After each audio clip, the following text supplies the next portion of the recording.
In this tutorial in CyberLink PowerDirector, we're going to show you how to put a blur on a moving object.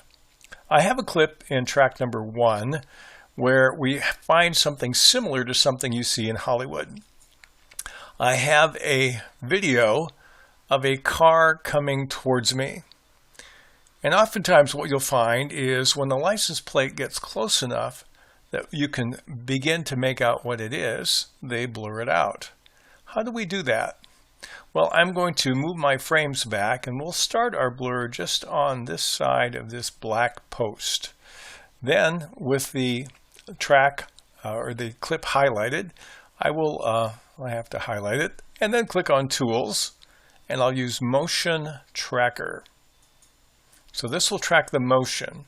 Now the default is right in the center of the screen. The white area is what it is tracking. Obviously I don't want to track the bush, so I want to track the license plate. And the key is you make this as small as you possibly can so the tracking is effective. Now if the car were blue on this light plate, it would probably be a lot more effective. But once I kind of zero in on what I want to track, all I need to do then is click on the track button. It will pause a few moments and it will play, and then it will proceed to attempt to track it. Now let's see how good it did. If I play this, I see it's following it, it's following it, it's following it. We get to the post and it loses it.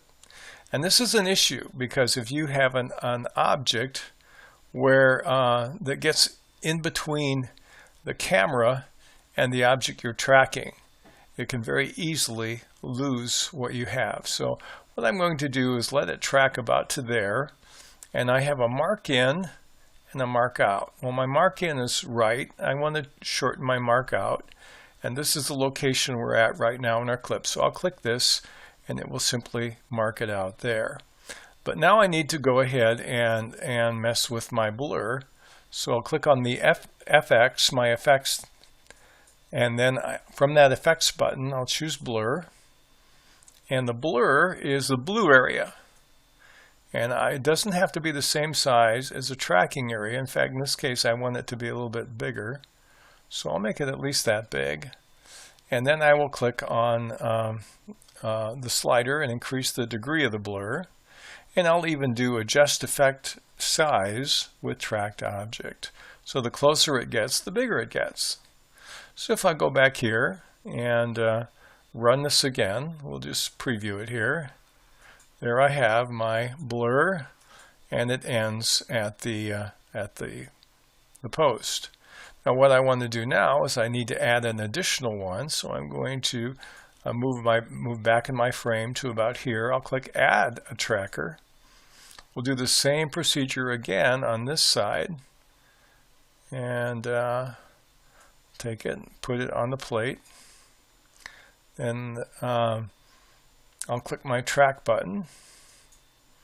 It will attempt intelligently to track it from here into the end of the clip. Looks like it did a pretty good job.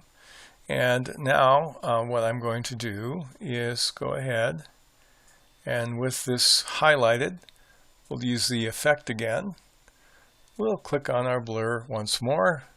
We get our little blue area, and we make it a little bigger because the plate's a little bit closer. We'll adjust it as it gets closer to enlarge. We'll change the degree of blur, and that gives us a second area. So if I go ahead and move the scrubber back, we'll see what happens this time. I'll go ahead and play. And I was able to blur it effectively. When I have it the way I want it, I click OK, and we'll just play it from this post onward in our final clip. And you see it blurred out effectively. It's a nice tool. It's quite useful, but it's far from perfect. So if you have a lot of things between the camera and the object that you want to blur and it's in motion, it may be a tedious task. If it's unimpeded and the colors are dramatically different, it's a lot easier. But this is a way in which you can blur a moving object in CyberLink PowerDirector.